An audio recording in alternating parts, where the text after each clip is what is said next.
bonsoir. Alors, ce soir, nous allons ouvrir l'année 2024 par une conférence sur Julien Gracq. Et donc, aujourd'hui, nous accueillons au sein de la Société toulousaine de philosophie Monsieur Mafre Maviel, qui est agrégé de philosophie et doctorant de lettres modernes. Ah oui, de lettres modernes. Ce défaut-là, déjà. Qui est en train d'achever sa thèse sur, actuellement avec Monsieur Marot sur Julien Gracq. Donc, on va vous écouter.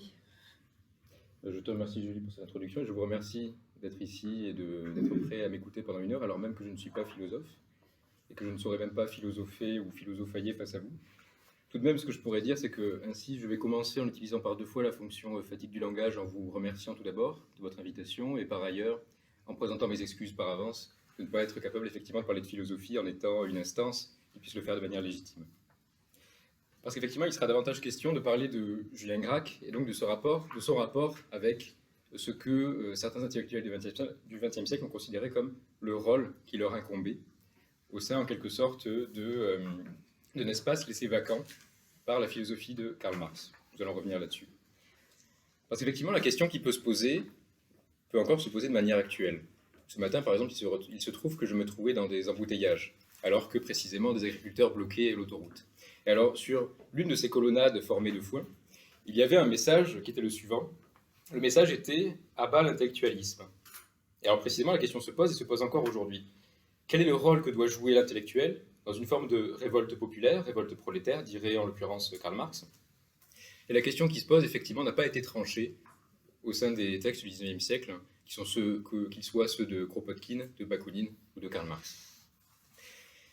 Et effectivement, la question qui s'était posée, forcément et fatalement, ça a été de se demander quel rôle par rapport à l'intellectuel pouvait jouer Julien Gracq précisément, auteur que j'étudie donc à l'occasion de mon doctorat. Alors précisément, dans quelle mesure pourrait-on accorder à Julien Gracq le rôle d'intellectuel et à quel point assumait-il ce rôle avec originalité? Avant même d'interroger ce qui dans sa posture eût pu tenir de la charge d'un tel rôle, il faudrait préciser les enjeux de celui-ci, dont les questionnements qui l'entourent au XXe siècle soulèvent effectivement des problématiques tout à la fois politiques, philosophiques, éthiques et littéraires. C'est dans un cadre précis qu'il faudrait se demander si Gracq est un intellectuel. S'il en est un, de quel type pourrait-il l'être? Et conséquemment, il faudrait d'abord se demander quelles sont au XXe siècle les considérations de l'intellectuel, et en quoi le choix de telle ou telle posture relève d'une conception du monde plutôt que d'une autre. Que peut vouloir dire être un intellectuel original au siècle des intellectuels tels que les nomme Michel Vinocq? Dès l'abord, néanmoins, un problème de taille se pose. La notion même d'intellectuel est particulièrement plurivoque. Il s'agira ainsi, dans un premier temps, d'émettre une simple hypothèse quant à la multiplicité des rôles et fonctions assignés à l'intellectuel, s'originant dans un flottement théorique issu du marxisme originel et d'un questionnement circonstancié qui amène l'intellectuel à interroger son rapport à l'histoire, de même que le rôle qu'il s'y donne au sein de son vaste théâtre. Différentes conceptions marxisantes seront arbitrairement présentées, de Walter Benjamin à Michel Foucault, afin de déterminer un cadre typologique en format de paysage. Quelles sont les différentes conceptions de l'intellectuel au XXe siècle, de manière encore une fois non exhaustive?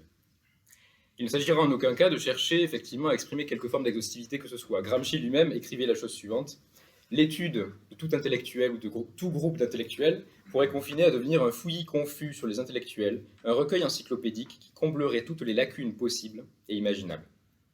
Il faudrait plutôt donc se servir de cet échantillon que je vous propose pour évoquer la singularité de la posture gracchienne quant au rôle de l'intellectuel, le mettant face à quelques grandes directions de la pensée du XXe siècle sur le sujet. Cette singularité se retrouvera tout d'abord dans l'usage de la politique qu'il fait comme d'un signe vide, d'un point de vue sémiologique, servant une poétique se construisant en marge de l'histoire et du temps, dont l'esthétique du sublime est l'une des manifestations les plus remarquables. Nous reparlerons par ailleurs de l'esthétique du sublime. Je voudrais d'abord parler d'un texte d'Apollinaire qui me semble assez représentatif effectivement de la place que prend ou que ne prend pas l'intellectuel au début du XXe siècle. Apollinaire, effectivement, met en scène ironiquement la réception du rôle du poète par un faux chimiste allemand, inventé pour les besoins de sa fantaisie argumentative, à l'occasion de son recueil de poèmes en prose, Le poète assassiné. Je me permets de vous le lire. Les poètes n'ont plus de raison d'être. Les prix qu'on leur décerne sont volés aux travailleurs, aux inventeurs, aux savants, aux philosophes, aux acrobates, aux philanthropes, aux sociologues, etc. Il faut que les poètes disparaissent. Lycurgue les avait bannis de la République, il faut les bannir de la terre. Ce qu'ici dénonce Apollinaire, qu'il y trouve ou non son compte par ailleurs, c'est l'analyse de la fonction du poète en termes de rentabilité et de logique de reproduction dans le cadre d'un culte du résultat. Le poète n'a pas précisément d'utilité dans le contexte épistémologique donné.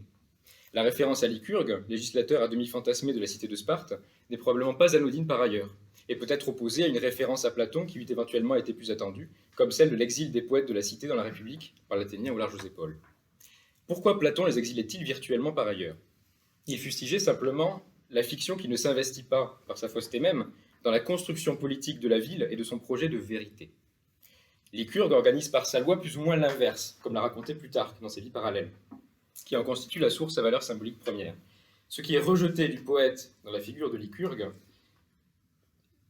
plus ou moins organise, c'est que Lycurgue organise par sa loi plus ou moins l'inverse, effectivement. Ce qui est rejeté du poète dans sa propre figure, c'est du point de vue de la modernité, le fait qu'il incarne une puissance agissant sur le réel en s'opposant au pouvoir spartiate qui rechignait à l'apparition du lyrisme, préférant par exemple le poète guerrier Tirté plutôt que Alcan, qui fut l'un des premiers lyriques à exprimer plutôt ses sentiments et qui fut précisément jeté de la cité de Sparte pour le contenu de sa poésie. Le bourgeois dominant est un avatar de Lycurgue de ce point de vue-là, et il est cité par Karl Marx à l'occasion de sa correspondance.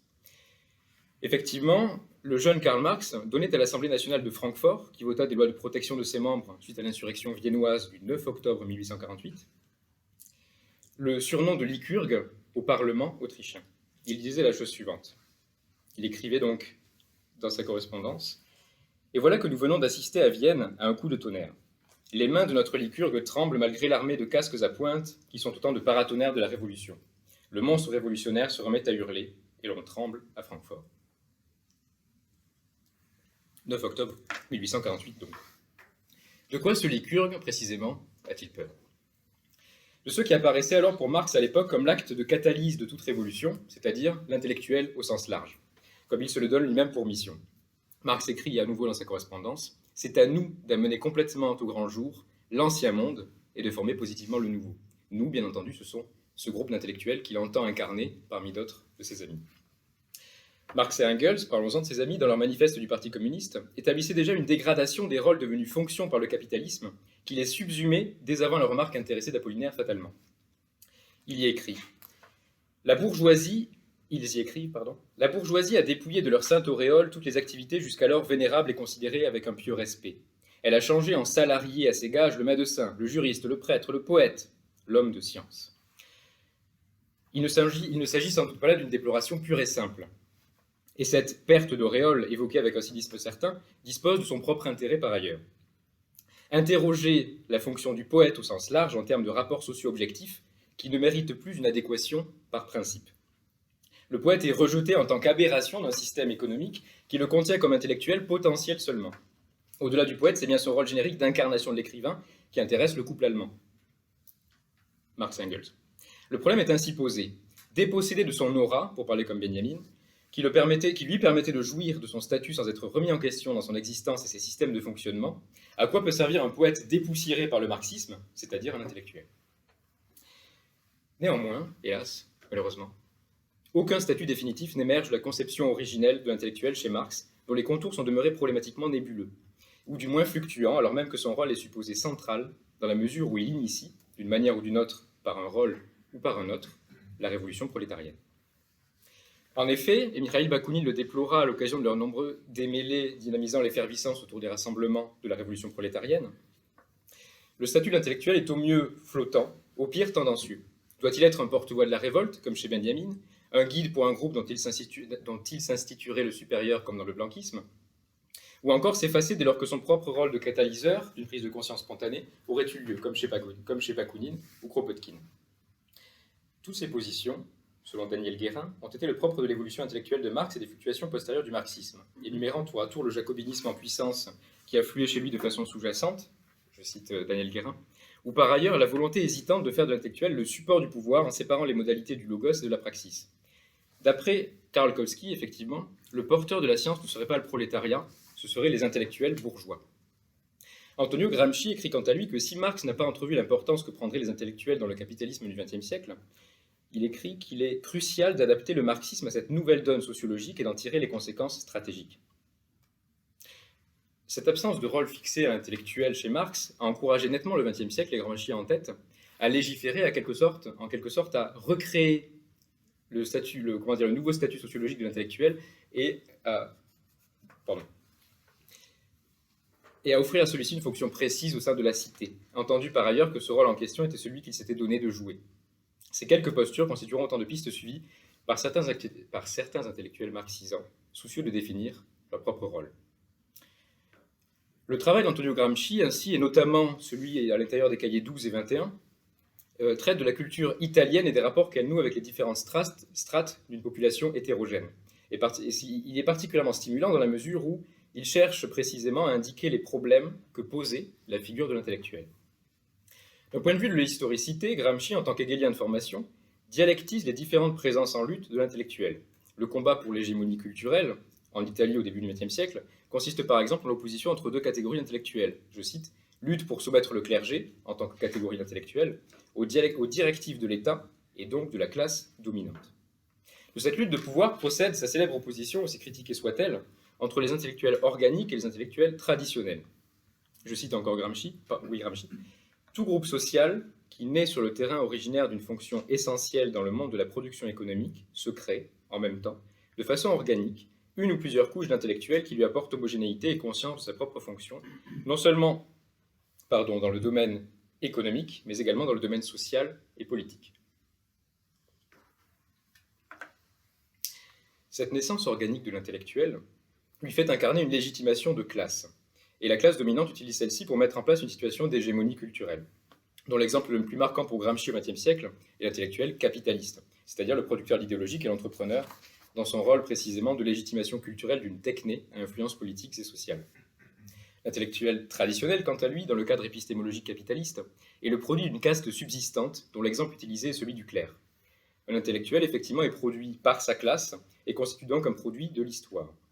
Je cite, « La fonction de l'intellectuel est réabsorbée par la caste traditionnelle et s'analyse par ailleurs par des mécanismes objectifs de production. » Gramsci définit par la négative l'intellectuel. Il écrit dans ses cahiers « C'est pourquoi, pourrait-on dire, tous les hommes sont les intellectuels, mais tous les hommes ne remplissent pas dans la société la fonction d'intellectuel. Il n'existe pas d'activité humaine dont on puisse exclure tout à fait l'intervention intellectuelle. » Je me suis perdu. Tout à fait l'intervention intellectuelle. Il n'est pas possible de séparer l'homo faber de l'homo sapiens. Comme l'explique Jean-Marc Piot, l'un des enjeux du marxisme est par ailleurs de servir de tremplin à la mise en place d'une hégémonie culturelle ouvrière au moyen de ses propres intellectuels. Jean-Marc Piot résume la chose suivante. Le prolétariat peut ainsi produire des intellectuels au niveau hégémonique, étant une classe qui, par la place qu'elle occupe dans le mode de production capitaliste, peut aspirer de façon réaliste à la direction de la société. L'intellectuel est donc celui qui purement incarne ce rôle de légitimation d'une classe qui a pour fonction d'en étendre l'hégémonie culturelle et dont l'historicité se situe dans l'appartenance à cette classe précisément. Ainsi donc, il peut être étudié dans ce cadre selon 3 prismes différents que nous allons adopter progressivement.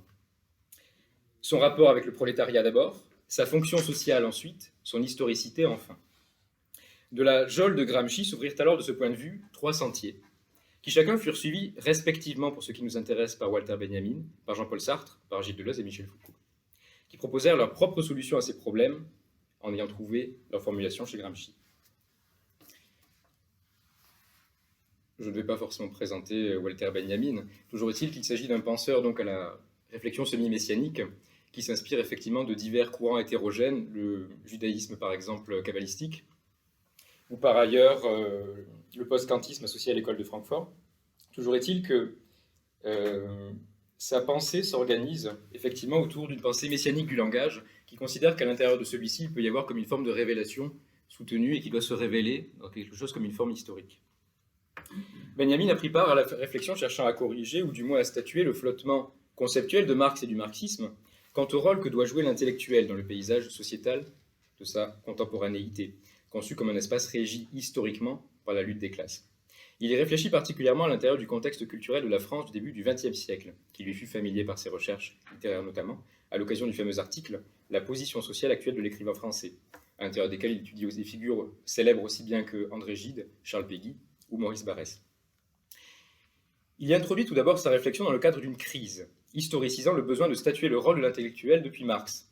Je cite, « Toutes les tentatives entreprises pour déterminer la fonction de l'intellectuel dans la société témoignent de la crise dans laquelle il vit. » Benjamin fustige d'abord Maurice Barrès, pour ce qu'il incarnerait avant l'heure la crise des idéologies, dont traitera par ailleurs Raymond Aron, en traitant notamment de Alain et de Charles Maurras.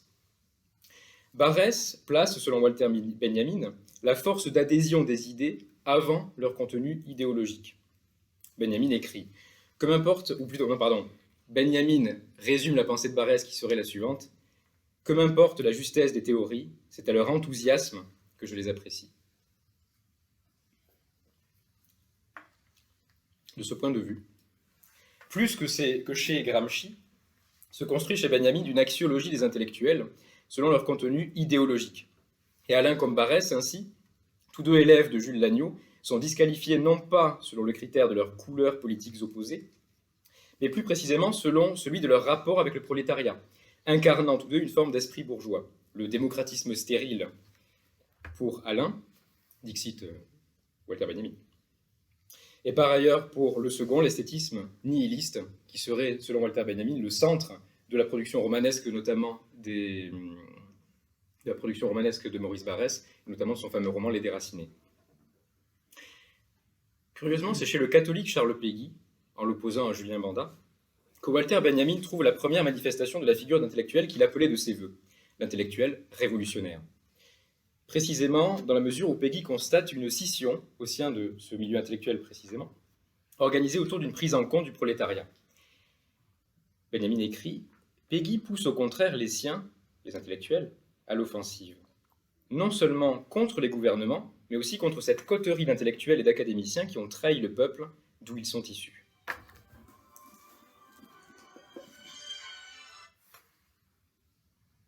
J'en profite pour boire. Lucide brut. Ainsi donc, c'est bien ainsi que Charles Péguy représente pour Benjamin l'intellectuel type que Gramsci considérait comme souhaitable, un intellectuel organique du prolétariat se battant pour leur hégémonie. Walter Benjamin pose alors un problème. Admettant l'idée que Péguy fut une sorte d'exception, symptôme d'une crise de la littérature en deçà d'une crise du prolétariat, d'une crise de l'intellectuel, pardon, en effet, il va s'agir d'exprimer une classe de l'extérieur en décrivant, je cite, par mimétisme les dehors de l'existence prolétarienne. Et alors, il y a une figure effectivement d'écrivain que Walter Benjamin considère comme éminemment doué, mais qui le récuse et qui le repousse en tant qu'analyste du prolétariat, et c'est Louis-Ferdinand Céline. Effectivement, il manquait selon lui la compréhension structurelle et définitoire de ce qu'il appelait, en reprenant Marx, le lumpenprolétariat, qui serait apparemment l'ensemble des personnages principaux de Voyage au bout de la nuit. Benjamin écrit, je rebois. Benjamin écrit, il échoue à mettre en lumière les forces qui modèlent, donc il écrit à propos de Céline et de Voyage au bout de la nuit notamment, qui venait d'être publié. Il échoue à mettre en lumière les forces qui modèlent les exclus. Il parvient encore moins à montrer où pourrait s'amorcer une réaction. Comment faire en sorte, la question se pose, comment faire en sorte que l'intellectuel bourgeois se retourne contre sa propre classe ? Celui qui s'échina à répondre à cette question et enfin même le centre de l'essence en quelque sorte de l'intellectuel, ce fut Jean-Paul Sartre. Jean-Paul Sartre s'appliqua tout particulièrement à interroger effectivement la fonction de l'intellectuel comme s'essentialisant dans le rapport conflictuel et paradoxal qu'il entretient avec sa propre classe, faisant de cette apparente insolubilité le trait définitoire de l'intellectuel valable. La réflexion des rapports entre l'intellectuel et le prolétariat chez Sartre se double d'une problématisation de son rapport d'individu particulier face à l'histoire, c'est-à-dire en tant que sujet, conception qui émergea chez lui durant les événements de la guerre d'Espagne, tels que mis en fiction dans la nouvelle Le Mur, publiée en 1936, dont André Gide disait qu'elle était tout simplement un chef-d'œuvre et qu'elle annonçait l'arrivée d'un grand écrivain. Il ne s'agira pas de développer les conceptions sartriennes qui impliquent la liberté de l'individu dans la formation de son propre mode d'être, mais toujours est-il que Sartre réfléchit particulièrement à la fonction de l'intellectuel, qui se cristallise de manière significative à l'occasion d'une fameuse série de conférences au Japon, à propos de la fonction de l'intellectuel et de l'auteur en particulier. Plaidoyer pour les intellectuels. L'intellectuel est d'abord défini selon la critique qu'il reçoit comme, je cite, « quelqu'un qui se mêle de ceux qui ne le regardent pas, et qui prétend contester l'ensemble des vérités reçues et des conduites qui s'en inspirent au nom d'une conception globale de l'homme et de la société. Si cette conception globale de l'homme ne peut plus exister dans l'absolu selon Sartre, quoiqu'elle doive constituer une forme d'asymptote en mathématiques, il entend surtout rationaliser cette posture d'impertinence et la systématiser. En effet, une fois acquise une certaine forme de perfectionnement dans la connaissance technique, l'intellectuel peut mettre en perspective son savoir avec l'utilisation de ce même savoir fait par un pouvoir, opposant les intérêts d'une classe à ceux perçus comme étant ceux de l'humanité. Je cite, « L'intellectuel est l'homme qui prend conscience de l'opposition, en lui et dans la société, entre la recherche de la vérité pratique, avec toutes les normes qu'elle implique, et l'idéologie dominante, avec son système de valeurs traditionnelles. » Comme chez Gramsci, l'intellectuel est un produit historique, dépendant d'une société, donc constitue une notion vouée à l'historicité et à la fluctuation. Mais c'est surtout la fonction de l'intellectuel chez Sartre qui doit être soumise à l'examen, dans la mesure où elle associe rapport de classe et identité de l'intellectuel. Sartre critique comme Gramsci les intellectuels organiques. Il dit qu'ils travaillent pour la même classe, pour la classe même qu'ils avaient produit. Sartre distingue ainsi en leur sein, comme en érigeant une axiologie, les vrais et les faux intellectuels, qui se définissent précisément par leur opposition révolutionnaire au pouvoir capitalisto-impérialiste en place. Il écrit « Les vrais intellectuels deviennent révolutionnaires car ils comprennent que le réformisme n'est qu'un discours qui a le double avantage de servir la classe dominante en permettant aux techniciens du savoir pratique de prendre en apparence une certaine distance par rapport à leurs employeurs, c'est-à-dire à cette même classe. » Quelle est alors proprement la fonction de l'intellectuel chez Jean-Paul Sartre? Il y répond. L'intellectuel, par sa contradiction propre, qui devient sa fonction, est poussé à faire pour lui-même et en conséquence pour tous la prise de conscience, universalisant en quelque sorte sa singularité. Ce qui différencie alors l'intellectuel de l'auteur, c'est le rapport ontologique qu'il entretient avec cette contradiction interne, révélatrice d'une extériorité politique objective. L'auteur n'est pas, je cite, intellectuel par accident, comme les autres intellectuels, mais par essence. L'auteur est parlé par le langage en même temps qu'il parle par le langage, de même qu'il est produit par la classe dont il cherche à s'émanciper. Sartre fait de cette double complémentarité le lieu de son engagement. Il s'agit de communiquer l'incommunicable en faisant de son œuvre tout à la fois un universel singulier et une singularité universalisante. Ainsi s'affirme au plus haut point la capacité qu'a l'intellectuel écrivain de dire en l'incarnant une liberté qui s'adresse à tous les autres. Comme le veut Pierre Bourdieu, je cite, « Les paroles de l'intellectuel contribuent à faire l'histoire, à changer l'histoire. » Il serait donc ce levier, effectivement, l'intellectuel, par lequel l'histoire s'incarnerait, et vous doutez bien que nous en reparlerons pour le rivage des siècles. La notion d'engagement procède donc chez Sartre de cette évocation du pouvoir du sujet à agir sur le réel, à agir sur l'histoire, par la littérature possiblement, et même apparemment de manière essentielle. La vision de Sartre d'un intellectuel universel, toutefois, celle d'un sujet s'émancipant d'une histoire qui le produit, a été implicitement critiquée par Michel Foucault, au moyen de la notion d'intellectuel spécifique, tentant d'historiciser la figure de l'intellectuel dans une configuration épistémologique donnée, l'opposant par définition à un rapport de pouvoir, abolissant tout recours à une phénoménologie du sujet.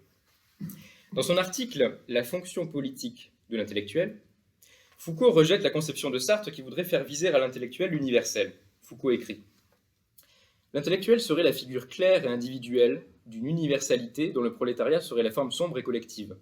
Il y a bien des années maintenant qu'on ne demande plus à l'intellectuel de jouer ce rôle. » Quel est-il ce rôle alors précisément? Dans quel cadre la conception de l'intellectuel chez Foucault et Deleuze s'organise-t-elle alors? Un entretien des deux penseurs explicite leurs réflexions et en pose le cadre, publié dans la revue L'Arc en 1972. Contrairement à l'élaboration de Sartre, l'intellectuel n'est plus un sujet, tel que l'aurait voulu une conception du langage, encore liée aux recherches post-structuralistes chez Kristeva par exemple, ou chez Maurice Blanchot, avec la destruction du sujet, parlé à l'intérieur du langage, puisqu'il ne parle par le langage. L'auteur ainsi est un absent, dit par le langage. Et c'est bien entendu ainsi que la figure de l'intellectuel est intégrée dans un projet politique sous-jacent chez eux, celui d'un plan d'immanence. Deleuze affirme effectivement, dans ce même article, publié dans l'Arc en 1972, « Pour nous, l'intellectuel théoricien a cessé d'être un sujet, une conscience représentante ou représentative. Ceux qui agissent ou qui luttent ont cessé d'être représentés, fût-ce par un parti, un syndicat qui s'arrogerait à leur tour le droit d'être une conscience, qui parle et qui agit. C'est toujours une multiplicité. Même dans la personne qui parle et qui agit, nous sommes tous des groupuscules.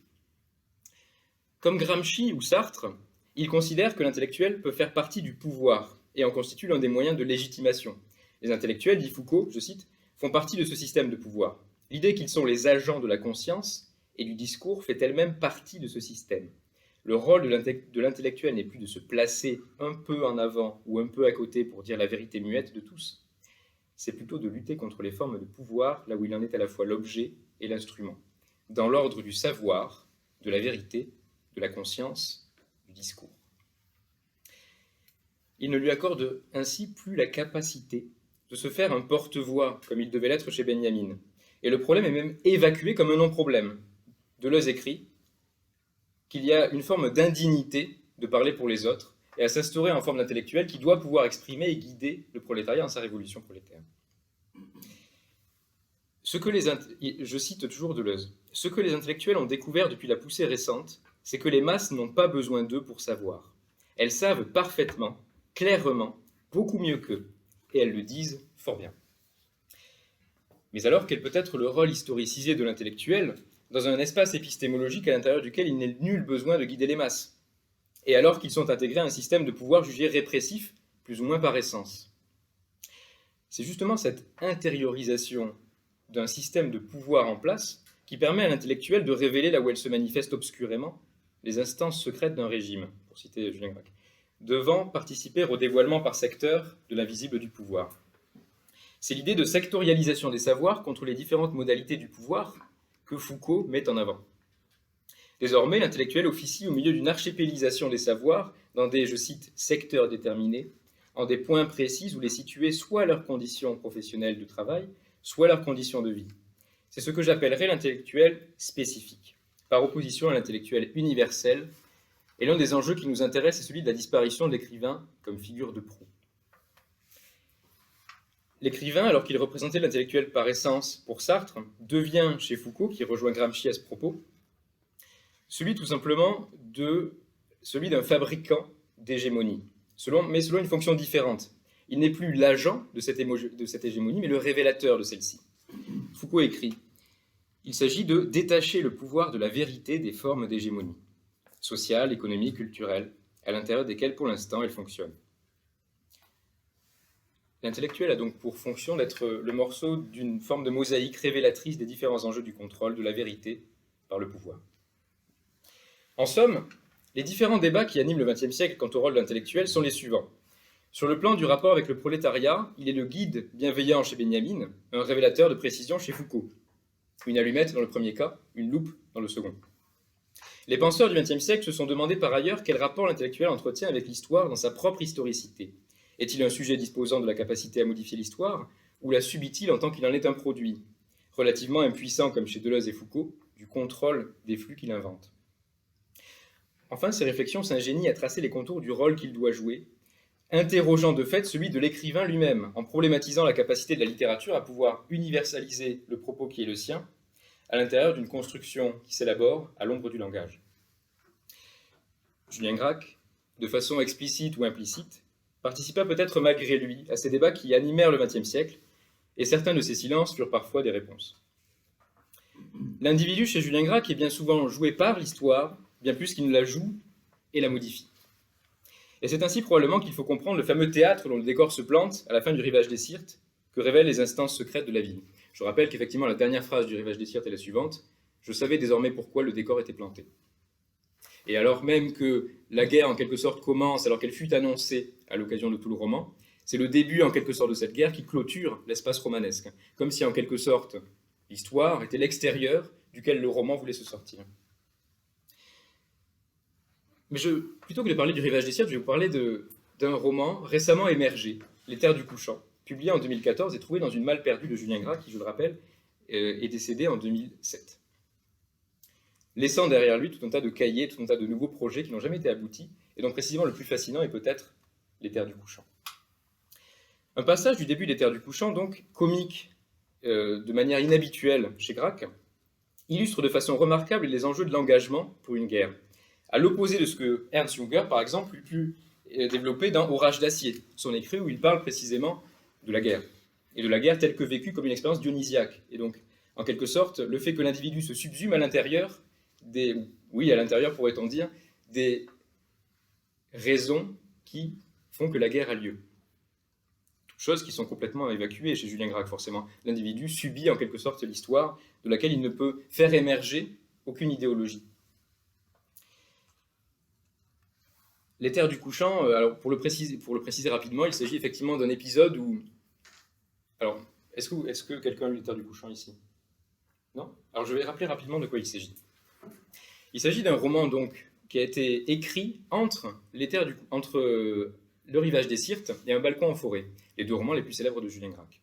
Ce fut un projet qui n'a abouti à peu ou prou à rien, et Julien Gracq l'a abandonné, quitte à changer la poétique qui était à l'origine de la plupart de son écriture. Il a abandonné effectivement ce qui paraît pour beaucoup de Gracquiens comme étant pourtant son projet le plus ambitieux par ailleurs. Il s'agissait d'y décrire, de manière symbiotique grâce au style, de décrire l'extase dans laquelle la nature pouvait nous soumettre. Et l'un des grands enjeux effectivement du sublime grackien, nous y reviendrons, mais c'est précisément de trouver une modalité qui puisse exprimer la dilution du moi dans un extérieur, de manière chaotique et dionysiaque dans la première manière gracchienne, et de façon beaucoup plus panique, au sens du dieu Pan, dans sa seconde manière, qui apparaît précisément par bribes dans le rivage des Syrtes, et que l'on commence à ériger en tant que construction fondamentale dans les terres du couchant. Et donc précisément, il s'agit d'un groupe d'aventuriers qui, se trouvant dans une cité imaginaire et dans un monde imaginaire, dans une histoire imaginaire, sont amenés à s'engager pour une bataille qui n'est pas la leur, à l'occasion d'une cité assiégée, mais dont la beauté les séduit. Et nous y reviendrons, mais c'est précisément la beauté, et non pas les idées, qui séduisent ces personnages. Ce qui fait, entre parenthèses, de Julien Gracq quelqu'un de plus proche, par exemple, sur ce plan-là du moins, de Maurice Barrès, que de Walter Benjamin, par exemple. Alors que le personnage principal, qui n'a pas de nom, des terres du couchant, se trouve à Brégavieille, la cité d'origine de l'aventure, avant de rejoindre le chemin de la forêt des grèves de Lilia, ce personnage donc assiste à une procession de pâles valeurs, à première vue, se rejoignant dans une chapelle. L'assistance, je vais citer Julien Gracq à plusieurs reprises, foule noire sans beauté, ne donne d'autres signes de vie que de temps en temps une toux contractée. Détail qui, a priori, parasite toute considération d'une masse dont on pourrait supposer qu'elle devrait être unifiée, mais qui est ici réduite à la corporéité basse de chacun et n'arrivant qu'à former un buisson. Je cite, un buisson. L'individu orateur qui se présente face à ces personnages et qui ne frappait l'imagination par aucune excentricité de vêtements, je cite toujours, aucun détail exotique ou étrange. Il cherche à ce que, je cite, son intervention ne soit pas tout à fait inutile. Moi aussi. Et le narrateur se demande d'où pourrait lui revenir un quelconque souvenir de lui. Et effectivement, il n'est pas, dans la mesure où ce narrateur n'est pas apte à subsumer l'individu dans une masse qui créerait une cause commune. Je cite, « Il me semble qu'il s'adressa à nous très gauchement, et même avec une espèce de timidité choquante, soulignant par ailleurs même l'inadéquation oratoire de cet homme usant de, je cite, « certains mots-clés dont il a appris que cela du moins forçait assez généralement les serrures, à l'occasion d'un discours plutôt monocorde et fatigué, très convenu. » Autrement dit, effectivement, un échec oratoire en quelque sorte. L'expression elle-même de Gracq prosaïse généreusement cette figure construite comme un envers de ce que l'on pourrait attendre, par exemple, de l'intellectuel. Ne serait-ce que pour la maîtrise du langage de celui-ci, que l'on suppose. Un épisode comique vient même interrompre ce piètre discours alors que des oboles commençaient d'être distribués, je cite. Avec un ton particulièrement comique qui, habituellement, ne se trouve pas sous la plume de Julien Gracq. Mu par un ressort du petit groupe où il s'était dissimulé, le procureur fiscal de Géma fit sommation de par la loi de restituer à l'instant les offrandes déposées en contravention aux coutumes municipales, la réunion s'étant tenue sans l'agrément préalable des autorités.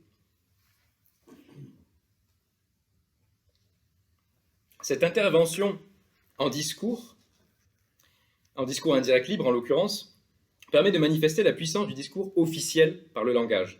C'est bien par l'ensemble des mots des officiels que Gracq explique par ailleurs le figement d'Orsena dans le rivage des Syrtes. Cette intervention de caractère inhabituellement burlesque sous la plume gracchienne présente ainsi deux intérêts distincts du point de vue qui occupe cette présentation. Présenter sous la forme d'un apax tonal les modalités de contrôle par les experts du langage bureaucratique, des masses peu enclines à la prouesse langagière et à la maîtrise des jeux de langage. Par ailleurs, il s'agit d'illustrer une forme d'enrôlement original, peu évoquée, si ce n'est pas Charles Péguy, à l'occasion des contemporains de Julien Gracq. De façon singulière, en effet, c'est plutôt la masse ici qui enrôle celui pouvant être séduit par la poésie. C'est le groupe qui enrôle l'intellectuel et lui ouvre les yeux de façon doublement paradoxale. C'est effectivement ce qui lance l'engagement du narrateur. Ce qui lance effectivement l'engagement du narrateur n'est pas un contenu idéologique quelconque, mais plutôt effectivement la beauté de quelques mots qu'il a attrapés au passage dans le discours de celui dont il considérait la malaisance à l'oral. Le passage est le suivant. 2 ou 3 phrases, cueillies au vol, étaient venues se ficher en moi, et c'était comme si le sel avait été rendu à la terre, et la nuit noire défoncée d'une lueur. Les phrases sont les suivantes. La citadelle des hautes terres, si haute que l'air manque aux poumons dans le combat. Et l'autre phrase, cette cité amère où nous vivons et combattons, meilleure que toutes à respirer, comme une rose couronnée de ses épines. Il faut rappeler le titre d'un essai de Julien Gracq qui s'intitule « La littérature. Pourquoi la littérature respire mal ?»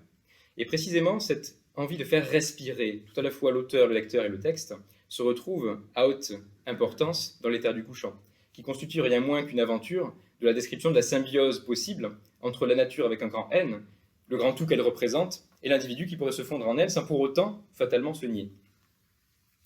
Cette conviction, donc, du personnage principal, qui n'a pas de nom, je le rappelle, s'initie alors hors de toute considération éthique, et il s'agit bien plutôt d'un enthousiasme esthétique, dans une phrase qui met en scène la thématique importante chez Gracq de la respiration. De ce point de vue, Julien Gracq, par la dénonciation d'une littérature qui respire mal et par la volonté d'une littérature retrouvant une forme de flux vital, où le sel est rendu à la terre, c'est ce qu'il écrit, se trouve apparemment plus proche du romantisme de Maurice Barrès que du pragmatisme marxiste de Walter Benjamin, comme je l'ai déjà cité. Bien davantage qu'une adhésion de foi, c'est un enthousiasme esthétique que met en place la fiction gracchienne. L'intellectuel est ravi, au sens étymologique, par l'aspect poétique enfoui dans une masse, et certainement pas par la lecture politique de celui-ci, ou l'étude de sa configuration sociologique objective. L'un des points majeurs d'accord des penseurs qui écrivent à propos de l'intellectuel, c'est aussi la considération de son rôle, qu'il soit sujet chez Sartre, catalyseur chez Foucault et Deleuze. Mais ce qui est important, donc, c'est effectivement ce sur quoi ils sont d'accord, c'est-à-dire son rôle dans l'histoire avec un grand H. La place du sujet dans l'histoire est l'un des enjeux de la narration du Rivage des Syrtes. Pour Bernard Boyer, ce roman est placé dans l'histoire et ne constitue pas, précise Jean Bessières, un roman de l'histoire, mais une fiction sur la renaissance de l'histoire. Il se trouve effectivement qu'il s'agit d'un livre qui est constitué d'une étude sur la perte de celle-ci, de la perte de l'histoire, et des manières de la retrouver en la réactivant par les signes de son figement, que l'on peut déceler ici ou là, à l'intérieur des espaces de la ville. Il faut savoir que Julien Gracq, et en général c'est effectivement l'une des premières références qui vient à l'esprit à la lecture du Rivage des Syrtes. Julien Gracq a été influencé de manière fameuse par les idées, ou plutôt par la méthodologie, d'Oswald Spengler et de son ouvrage « Le déclin de l'Occident », dont il ne faudrait pas par ailleurs surestimer l'influence de la portée idéologique chez Gracq. Il s'agit encore une fois d'une adhésion purement esthétique, probablement. Et de la force de conviction poétique, en quelque sorte, c'est comme ça qu'il le dit, de la force de conviction poétique qui fut celle de Spengler à l'occasion de son essai « Fleuve ». Julien Gracq écrit précisément à propos du déclin de l'Occident. « J'ai dû lire ce livre vers 1946 ou 1947, sans doute au moment où j'écrivais Le Rivage des Syrtes. Je crois que la lecture de Spengler, qui a été pour moi passionnante, je considère d'ailleurs Spengler comme un poète de l'histoire plutôt que comme un philosophe, a autorisé pour moi et un peu légitimé l'accent que je mettais depuis longtemps sur certaines périodes de l'histoire qui me parlent plus que d'autres. Je veux dire les périodes de décadence, celles où une civilisation s'endort et meurt toute seule, sans avoir besoin de chocs extérieurs, on pourrait dire de vieillesse.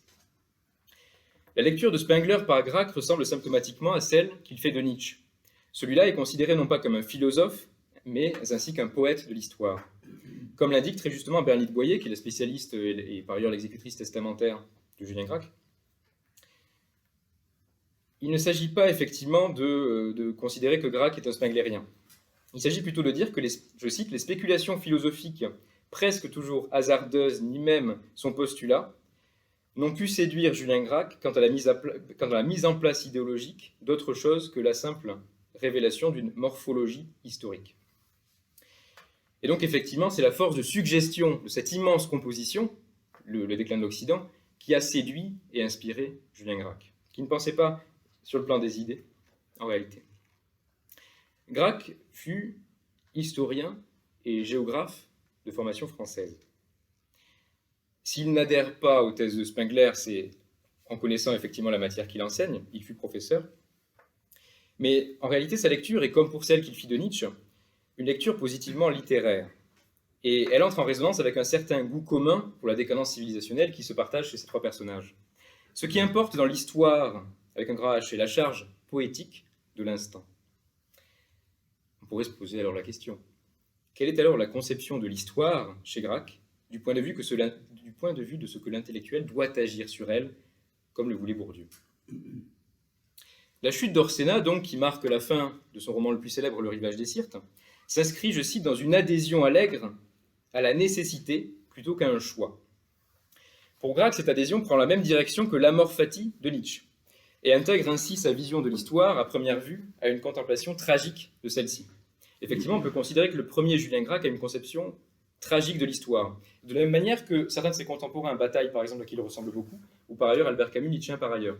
Et en réalité, il serait intéressant de remarquer que la conception de l'histoire de Julien Gracq, qui est peu ou prou la même que certains de ses contemporains, finit par évoluer dans la deuxième manière de celui-ci, et donne en réalité à voir la singularité de la vision du monde qui fut la sienne aux alentours des années 50. Elle permet d'interroger tout à la fois les enjeux de la littérature dans les années 50 et les enjeux de la singularité de la vision propre qui est celle de Julien Gracq qui, dans son aventure littéraire solitaire, a pu mettre en place effectivement une parfaite singularité, au bout d'une quinzaine d'années, dirons-nous.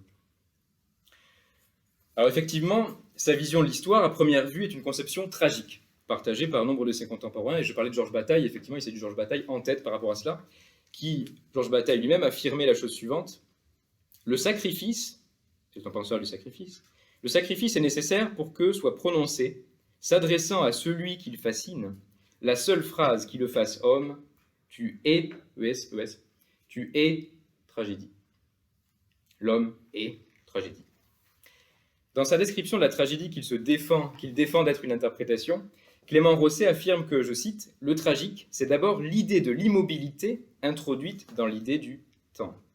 Au lieu du temps mobile auquel nous sommes accoutumés, nous nous trouvons soudain dans le temps tragique, un temps immobile, le temps qui n'avance plus. » Il s'agirait pour Gracq, à l'opposé des penseurs anti-tragiques que fustige le jeune Rosset, il s'agit effectivement d'un ouvrage sur le tragique qu'il a écrit alors qu'il avait à peu près 25 ans, ou moins, je ne me souviens plus.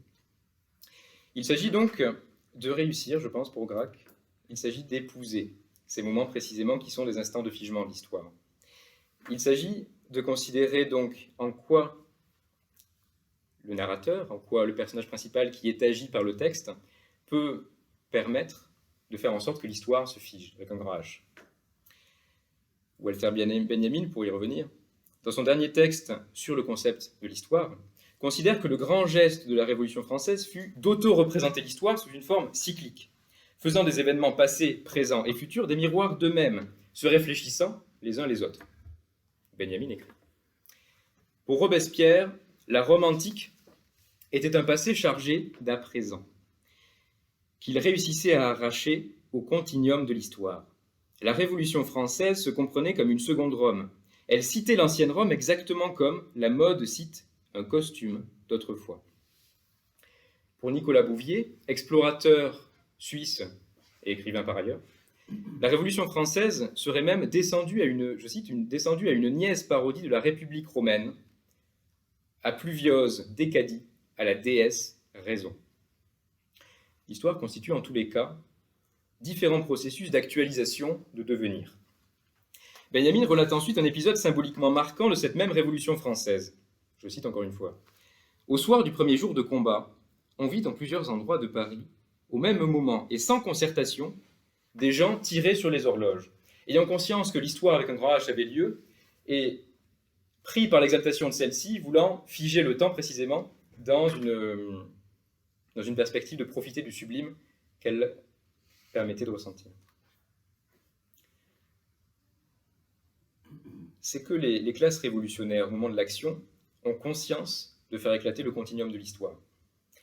Comme l'écrit Patrick Marot, la fascination de Gracq pour les guillotinés de naissance signale ce que l'événement poétique peut avoir de tranchant, de panique, de désorientant, c'est-à-dire ce en quoi il peut inscrire, des premiers romans au dernier fragment, la pure intransivité, parce que l'œuvre de Julien Gracq est composée globalement de fiction romanesque au départ, de fragments ensuite, et d'essais par ailleurs. Pardon, je reprends. C'est-à-dire ce en quoi Gracq peut inscrire, des premiers romans au dernier fragment, la pure intransivité du recommencement, ou la table rase dans le grand jeu de l'histoire ou de la fiction, et échappant à toute gravitation, il s'agit bien de se distraire du temps. Question fondamentale chez Julien Gracq. C'est alors à cet endroit précisément que se trouve peut-être le grand souffle sublime de la Révolution française qui fascine tant Julien Gracq. Elle offre au monde un moment de stase, en tout cas à la France, un instant hors du temps, par définition tableau sublime. Et il s'agit effectivement du tableau d'une foule qui semble faire basculer le destin d'une nation, infléchissement, ce qui par définition ne s'infléchit pas, le temps. Et alors précisément, Walter Benjamin cite dans son article des vers qui ont été publiés par deux poètes qui écrivaient conjointement, Barthélemy et Méry, et qui voulaient décrire précisément, de manière fixe, la Révolution de Juillet. Ils écrivaient en alexandrin la chose suivante. « Qui le croirait? On dit qu'irrité contre l'heure, de nouveau Josué, au pied de chaque tour, tirait sur les cadrans pour arrêter le jour. »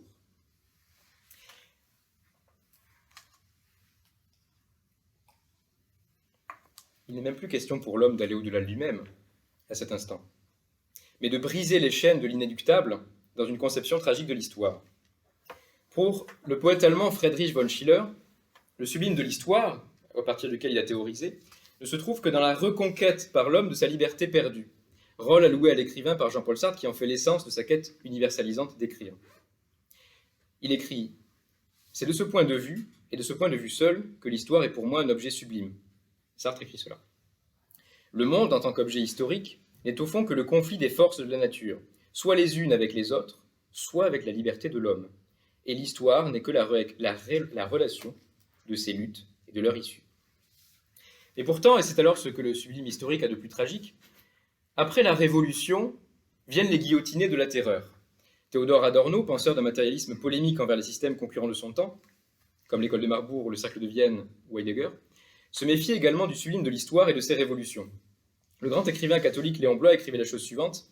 Effectivement, la terreur était une grandiose horreur. Mais c'est précisément ce grandiose qui va intéresser esthétiquement Julien Gracq, qui, rappelons-le, effectivement ne s'intéresse pas au contenu idéologique de ce qui sous-tend l'histoire, mais bien plutôt à ces signes esthétiques qui pullulent effectivement alors que son déroulement se procède. Comment comprendre... Alors, quelle heure est-il ? Il te reste encore, je sais pas, 20 minutes. D'accord. Un peu plus.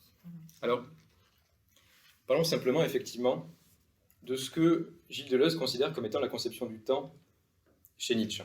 Conception qui a beaucoup inspiré Julien Gracq dans la relation esthétique qu'il entretient avec l'histoire.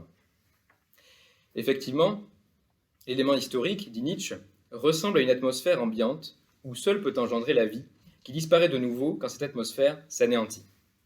Il s'agit d'un mouvement de grâce. Et c'est cette grâce, encore une fois, qui va intéresser les lecteurs esthétiques de l'histoire. Alors, Deleuze nous rappelle la chose suivante, les différentes catégories qui permettent d'étudier les moments limites où l'histoire entre en crise. Il écrit « Sur le plan de Chronos, le philosophe est un arpenteur. Il mesure les limites de la mémoire. C'est quand Chronos veut mourir que l'on fait place à une autre lecture du temps, celle de l'aion. L'aion est la suspension infinie du présent. Il y a une dématérialisation du présent par ailleurs. Ce temps de l'aion prépare celui du kairos, tel que le pseudo-Aristote l'avait défini comme son problème 30. La rencontre de l'instable et du monde opportun. Je continue de citer, toujours. C'est le monde de l'œuvre d'art, le monde de vérité de l'artiste, et non celle de l'être, de l'ontologie, de la métaphysique. Dans qu'est-ce que la philosophie ? Gilles Deleuze et Félix Guattari écrivent que la victoire d'une révolution est immanente et consiste dans les nouveaux liens qu'elle instaure entre les hommes, même si ceux-ci ne durent pas plus que sa matière en fusion, et elles font vite place à la division, à la trahison. L'incandescence d'une matière en fusion est une métaphore utilisée par Julien Gracq. Confine la matière à son plus haut degré d'excitabilité avant que celle-ci ne se refroidisse, la rendant malléable en énergie alors qu'elle se retrouve redescendue en froideur. Ce qui arrive fatalement, effectivement, puisque toute chaleur implique une perte énergétique exponentiellement croissante. Julien Gracq, dans Pourquoi la littérature respire mal, l'article déjà cité, écrit ceci à propos de l'instant qui suit, celui de toute révolution, celui de la solidification. Il y a en littérature comme en histoire une grande difficulté, une difficulté presque insurmontable. Ce n'est pas pour les historiens et les critiques de s'apercevoir qu'il se produit une révolution, c'est plutôt de surprendre le moment, difficile à saisir, où une révolution se stabilise, où une révolution cesse d'être révolutionnaire. Dans Un beau ténébreux, deuxième roman de Julien Gracq, un personnage principal fascine les personnages qui s'agglutinent autour de lui et qui s'agrègent dans le charisme qu'il fait s'incarner. Il s'agit d'Alan. Alan qui est précisément le beau ténébreux qui donne son nom au titre du livre. Et alors, il a une formule, effectivement, qui me semble absolument capitale pour comprendre Julien Gracq et sa conception du temps, sa conception de l'histoire et sa conception de l'individu dans celle-ci. Et la formule est la suivante. Alan, donc, et c'est pour cela qu'il fascine, entame de manière explicite le projet de son suicide. Et il va dire que ce qu'il recherche, c'est la, je cite, « halte fantomatique dans le temps figé par le gel ». Et alors il s'agit précisément de cet instant où l'histoire ne tient plus que comme l'image explosante fixe chère aux surréalistes, en tout cas selon la définition de Julien Gracq. Et alors effectivement, l'histoire est déstructurée comme processus. Et elle est alors atteinte comme pur signe esthétique d'elle-même, figeant par la même occasion le temps, condition sine qua non de l'extase. C'est ce processus qui se met à jour dans Liberté grande, recueil de poèmes en prose, seul recueil de poèmes de Julien Gracq, et recueil de poèmes en prose. Liberté grande est le lieu où la liberté gracchienne présente le plus clairement son opposition à la liberté sartrienne, par exemple. Il y est exposé l'affirmation de la pure liberté d'écrire, dans laquelle l'histoire n'est plus qu'un signe. La méthode sémiologique gracchienne est la suivante. Elle s'élabore dans une coïncidence entre le signe et sa chose, instant où la linéarité pure de la prédication langagière est dépassée, ou en quelque sorte, dépassant en quelque sorte la malédiction qui pèse sur l'écrivain moderne, le mot n'est plus séparé ontologiquement de la chose, et l'un peut signifier l'autre, dans un rapport non problématique. C'est le cas par exemple dans un poème de Julien Gracq qui s'intitule Robespierre, parlant de la figure du révolutionnaire.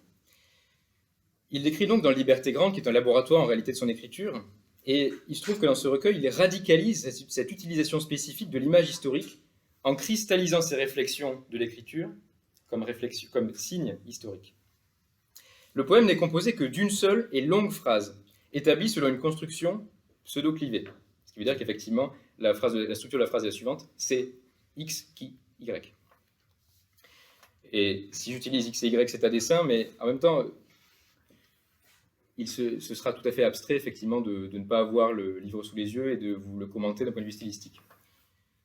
Toujours est-il que, en résumé, cette phrase a pour ambition de nommer un rapport ontologique entre ce qui est introduit par le présentatif C et ce qui ensuite est défini par une égalité. Et donc, la structure du poème est la suivante, X égale Y.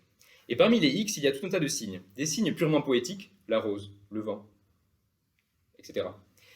Et il y a aussi parmi eux des signes historiques.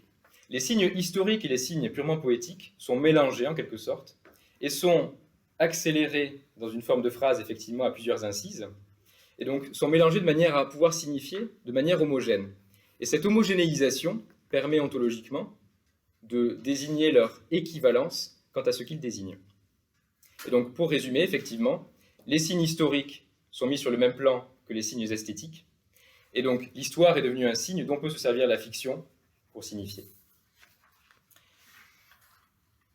Dans un cadre anhistorique et plus facile sans doute à développer, il faudrait citer en ce sens le poème L'Averse, dont on retrouve une scène équivalente et aux mêmes enjeux dans la narration La Maison, qui a été publiée il y a 1 an aux éditions José Corti et qui est pour le coup le dernier texte de Julien Gracq à avoir émergé de ses valises obscures. Dans ce poème, donc, L'Averse, on retrouve effectivement ce rapport entre le signe historique et le signe esthétique. Et là, précisément, Julien Gracq va expliciter son rapport sémiologique à celui-ci. il apparaît un personnage, dans ce poème L'Averse, il apparaît un personnage féminin non identifié, qui subit un tel processus sémiologique. Julien Gracq écrit « Voici la belle, sur son lit d'eau, tout éveillée par la soudaine transparence fraîche, toute coïncidente à une pure idée d'elle-même. » Toute coïncidente à une pure idée d'elle-même.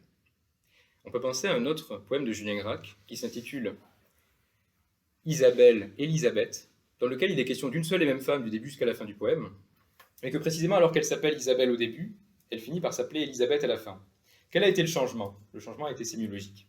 Alors qu'elle est une femme au départ, je ne citerai pas le poème, alors qu'elle est une femme au départ, effectivement, elle finit par devenir un pur signe d'elle-même, c'est-à-dire à s'incarner, peut-être pas comme signe du féminin, mais en tout cas comme signe de ce qu'elle incarnait aux yeux de Julien Gracq.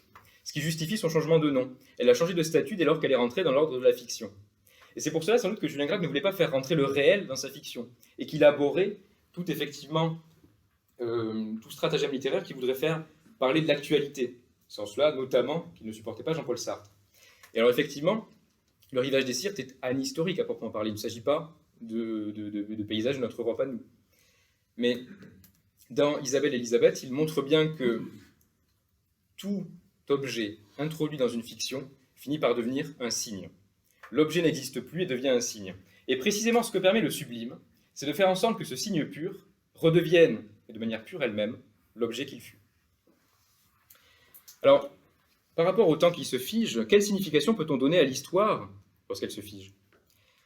Jean-Yves Thadier expose problématiquement dans un livre qui s'intitule « Le récit poétique » que, je cite, « les scènes d'attente se multiplient dans les récits de Julien Gracq et que, insensiblement, c'est tout le texte qui n'est plus qu'attente, parfois rompu par des événements qui ne sont que la monnaie de celui sublime qui les résumera tous. » La remarque pourrait d'abord se discuter d'un point de vue de la structure du récit grackien.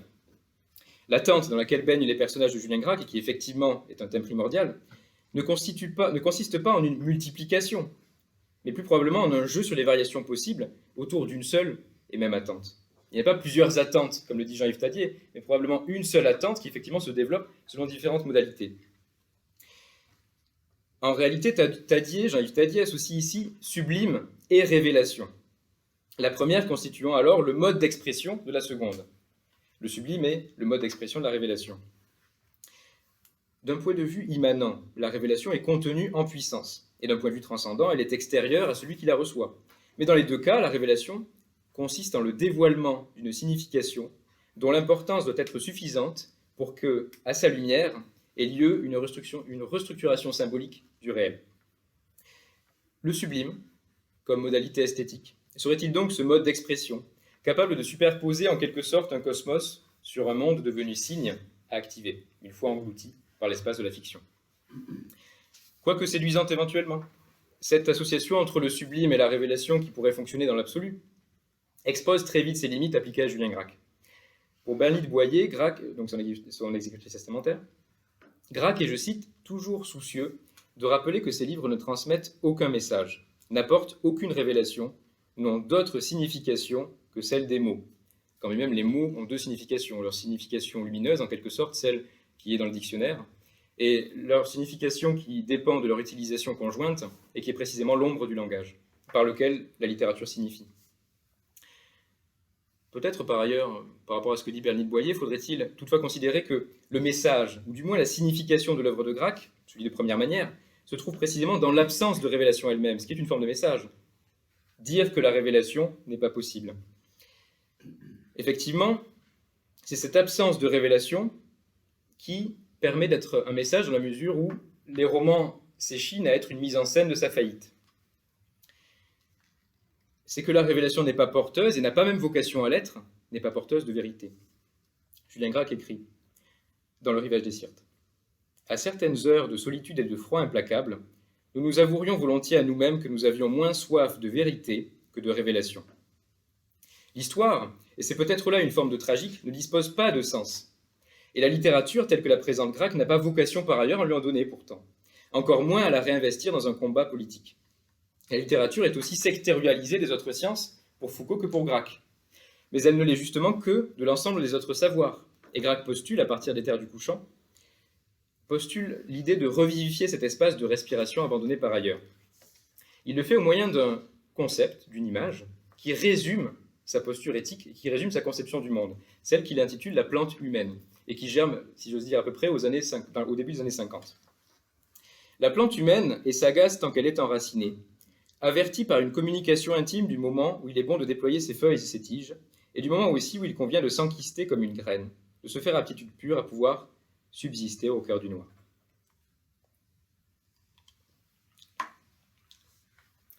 Ce projet de la plante humaine est bien celui de Julien Gracq dans des romans comme Les Terres du Couchant, ou par ailleurs dans Un balcon en forêt. Dans ceci, c'est bien hors de l'histoire, et non plus au centre de son tragique, que s'émancipe une nouvelle forme de poétique résumée dans le concept de plante humaine. Donc, je me permets de vous lire. J'ai le temps encore ou pas? De moins en moins. De moins en moins, oui. Bah, lis-le. Non, il s'agirait de terminer, de conclure. Alors, j'allais vous lire un beau passage des Terres du Couchant, où effectivement il est question de cette extase et de cette symbiose que le personnage, l'auteur et le lecteur peuvent ressentir alors qu'ils lisent ce texte, qu'ils l'écrivent ou qu'ils le vivent. En quelque sorte, cette symbiose, d'un point de vue littéraire, est, si vous voulez, la figure singée d'une symbiose qui doit être celle de l'homme avec la nature. Alors, il ne s'agit pas d'avoir effectivement un simple message écologique, mais de considérer plutôt que le moi, l'individu, doit être subsumé effectivement dans une forme d'extase que la nature lui permet d'obtenir. Alors, terminons effectivement sur cette réflexion sur l'histoire et l'intellectuel chez Julien Gracq. Sartre expose que l'intellectuel existe au départ de son processus d'émancipation dans l'histoire contre l'histoire, dans l'espace d'une marge, c'est l'expression qu'il utilise, le constituant, si l'on veut, plutôt intellectuel marginal qu'intellectuel spécifique, comme l'aurait voulu Foucault ou Deleuze. Cette marge est peut-être l'interstice où Gracq a trouvé la possibilité d'un mécanisme poétique se construisant hors de l'histoire et de la conception tragique qu'il avait de celle-ci. La singularité de Gracq en tant qu'intellectuel se situe aussi dans l'abandon de la conception tragique de l'histoire pour explorer un mode poétique dirigé vers la jouissance anhistorique, partagée de l'auteur et du lecteur dans l'espace de respiration qui trouve à s'exprimer par le sublime panique. Le sublime qui n'est pas le dionysiaque, est précisément celui de la nature. S'extraire de soi dans la nature pour trouver une forme d'harmonie totale.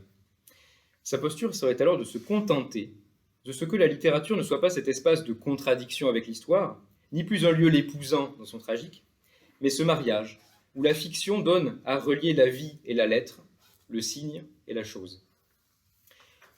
Je conclue. Loin des agitations de l'histoire, l'intellectuel ne joue pas chez Gracq le rôle d'un agent de celle-ci, qu'elle soit tragique ou non, mais invite dans les évolutions de son processus narratif à abolir le chaos de l'histoire, pour n'en garder que, je cite, comme tout à l'heure, les haltes fantomatiques dans le temps figé par le gel, avant de ne se détourner de celle-ci que pour retrouver une forme de négantropie fondamentale pour celui qui voudra bien l'accompagner. Ainsi donc, Julien Gracq développe ses fictions par-delà les juridictions de Lycurgue, et non contre elles, dans un espace dédié, qui trouve son mode d'expression dans la consommation de l'histoire par le sublime du signe politique, c'est-à-dire en somme par l'acte scriptural de jeter les images au feu.